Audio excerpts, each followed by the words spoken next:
tayo ay magtatanim na ano. Ayan. Ito po ating itatanim. Tatanim muna po ang inyong kaibigan na talong. Kukuha na po ako ng talong. Kailangan po ay may lupa para hindi mamatay kapag ating inano. Ayan.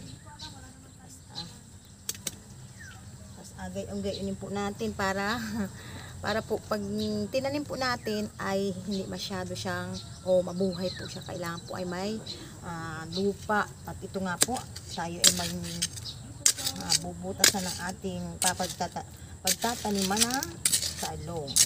At sana ikaw talong ay gumanda, lumusog at magaganda ang bunga. Masasarap para pag niluto kita ay masarap din ikaw. Nga po, mga kaibigan, tayo ay magtatanim para tayo ay may aanihin o i-harvest na bunga nito pag namunga.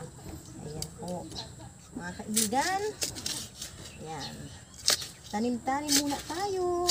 Ang inyong kaibigan muna ay magtatanim bago ako ay maghuhugas na naman ng mga plato at magsasaing at mamaya ay ako ay maghatid ng pagkain sa aking anak. Ayan. Ayan. Ganyan pong ating gagawin pag tayo ay magtatanim ng anumang itatanim. Kailangan ay may kasamang lupa para madaling mabuhay. Ayan po. At lalagyan po natin ng may mga pataba po ako dito, yung mga saging balat ng saging na nabubulok. Binulok ko po ba ay yun. Akin pong ilalagay yun para po nang sa ganun ay medyo tumaba-taba naman ang ating pinakang parang abono ba. Ayun. May inaan po ako mga balat ng saging po. Ayan. Ayan. Akin pong pinapabulok at yan ay aking ipapataba po yan. Dapat po ay akin yan pong mga balat ng gulay, balat ng saging, balat ng puso. Ayan po, may mga puso-puso pa po dito. Ay kailangan dapat ito ay nahihiwa-hiwa ng maliliit. Pero akin po ilalagay na rin po ito.